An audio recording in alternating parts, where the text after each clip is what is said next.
Isang misteryo pa rin hanggang ngayon ang hindi nabibigyan ng kasagutan tungkol sa totoong dahilan ng pagkamatay ng isang grade 11 student sa Camarines Sur.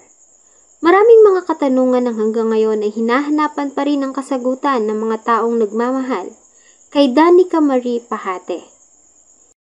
Ng isang babaeng ilang araw nang nawawala sa Camarines Sur, pero ang dahilan ng kanyang pagpanaw palaisipan pa rin.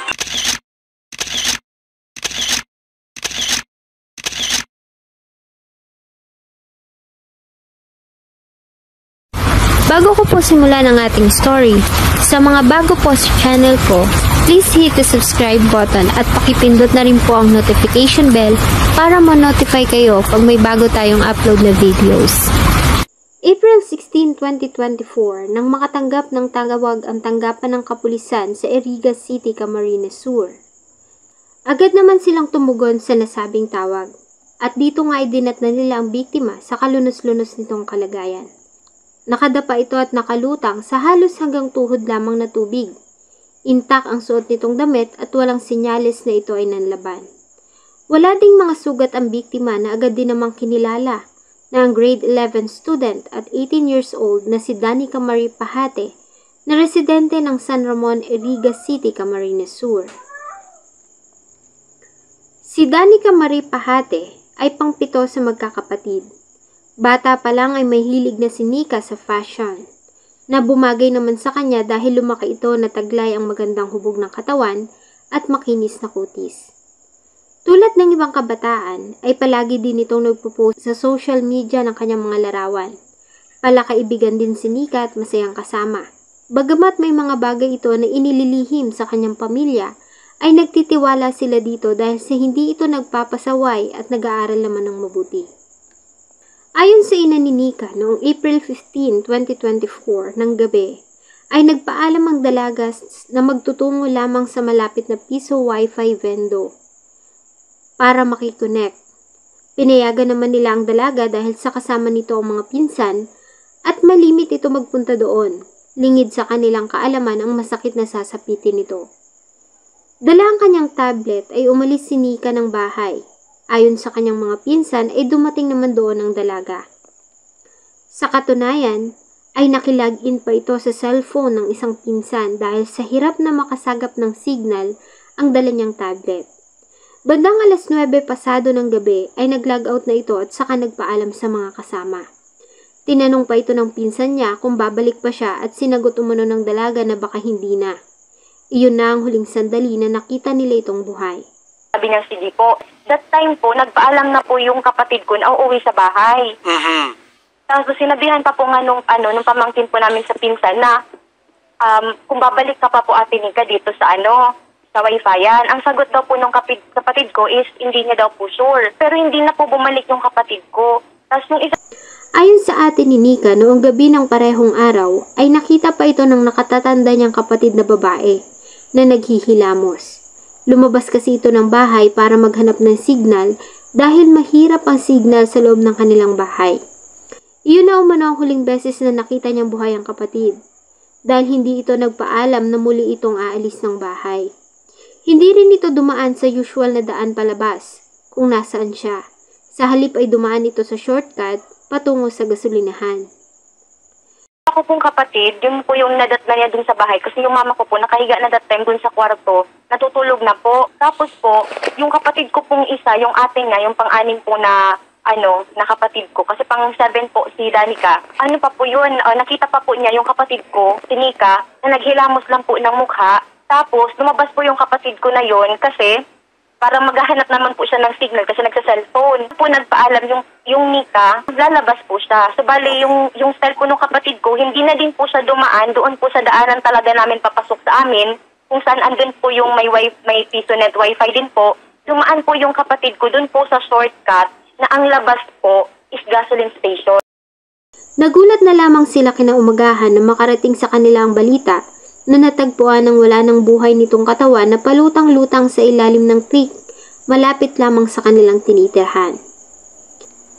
Base sa initial findings sa isinagawang medical legal examination sa katawan ni Nika, ay namatay ito sanhi ng pagkalunod, bagay na hindi matanggap ng pamilya.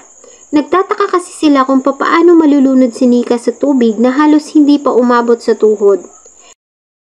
Na nakadapa na po siya dun sa tubig, na medyo nag-float na po siya, pero yung tubig po na yun is sobrang babaw po. Kaya kitang-kita nga po yung kahit po yung mga maliliit na bato. Maliban dito, base sa autopsy, ay nakitaan din si Nika ng pasa sa kanyang braso at galos sa kanyang leeg. Ayon sa mga pulis ay posible umano na ito ay dahil sa pagkakahulog niya sa nasabing creek. Kaya niya tinamo ang nasabing garos. Naman, as indicated in my report, nakalagay naman po doon yung finding. Internally, meron na po akong nakitang contusion sa right arm niya at maliit na abrasion sa neck part. But other than those po, wala naman. Yung ganun pong findings is because meron pong blunt force trauma. So, merong matigas na bagay na tumama doon sa area ng katawan ng victim, kaya meron pong contusion. Direct po kasi abrasion is because merong rough object in contact with that particular part of the body. Yung sa neck, hindi po dahil sa pinukpok siya. Even yung sa arm, hindi po kasi specific ang mga ganong findings po, sir. It's just, ang explanation lang po natin doon is merong hard object na tumama doon sa part ng katawan ng victim. So it's possible na because dun sa pagkahulog niya doon sa place of incident kung saan po siya natagpuan. So yun po yung mga pwedeng dahilan. Ang sinasabi ko lang po is possibility. Hindi po kasi specific kapag po mga contusions or hematoma ang ating pinag-uusapan unless pattern yung makikita nating findings. Since hindi po pattern, hindi po natin alam specifically what weapon o anong ginamit na matigas na bagay kung bakit po nagkaroon ng contusions. Bagay na muling hindi sinang-ayunan ng pamilya. Kaya naman ay lumapit sila sa programa ni Senator Raffy Tulfo para humingi ng tulong. Tinugon naman ng senador ang kanilang panawagan at nag-offer ito ng halagang 500,000 pesos na pabuya sa kung sino man ang makakapagbigay ng impormasyon tungkol sa nangyari kay Danica Marie Pahate. Ako po ay magbibigay ng pabuya sa lahat na manonood. Magbibigay po ako ng pabuya na 500,000 pesos doon sa sino man makapagbigay ng impormasyon na mahalaga sa pag-iimbestiga ng kapulisan natin. Ayon sa pamilya, ay maraming mga katanungan ang gumugulo sa kanilang isipan. Ayon sa kanyang ate na isang guro ay imposible na malunod ang kanyang kapatid sa napakababaw na tubig ng creek. Kabisado din ito ang daan at may harang sa itaas. Hindi rin ito umiinom ng alak kaya naman malaking katanungan kung paano ito nahulog. At kung nahulog man sa taas ng creek at sa baba ng tubig ay imposible na hindi ito magtamo ng sugat o bali gayong malalaki ang bato sa ibaba. Maliban dito ay nawawala rin ang tablet ng dalaga na dala-dala nito at ang suot nitong tsinelas sa crime scene. Gayong wala namang agos at hindi ganun kalalim ang tubig. Ang kaso ay talaga namang nagpahirap sa mga investigador ng Irigas City, Camarines Sur. Lalo na nga't walang CCTV sa area at wala ding masyadong dumadaan na sasakyan. Wala silang nakuhang mga fingerprints at footmarks sa lugar. Walang kahit na sino din na nakakita sa pangyayari, maliban sa mga huli nitong nakasama na nakikonek sa piso Wi-Fi. Ayon sa pinsan ng biktima, ay malaki ang posibilidad na may kakatagpuin nito dahil sa may kachat ito sa kanyang messenger. Nang mag-logout ito mula sa kanyang cellphone, makalipas lamang ang ilang minuto mula nang umalis ito ay nag-pop out pa sa kanyang notification ng message na sige mula sa di niya kilalang tao. Marahil umano ay ito ang huling nakachat ni Nika. April 30, 2024 ay inihatid si Nika sa kanyang huling himlayan sa public cemetery ng San Ramon. Dapat sana ay magde-19 na ang dalaga noong December 1 at hanggang ngayon ay wala pang malinaw na kasagutan kung ano nga ba ang nangyari kay Danica Marie Pahate noong gabi ng April 15, 2024. Bakit kaya napuntang wala ng buhay nitong katawan sa ilalim ng creek? Hanggang ngayon ay umaasa pa rin ang mga nagmamahal kay Danica na darating ang araw na malalaman din nila ang totoo at malakas ang kanilang paniniwala na may tao o mga taong responsible sa sinapit ng dalaga. Na baka sakaling makaramot ko ini sa mga possible na magiging para makaani ang justice sa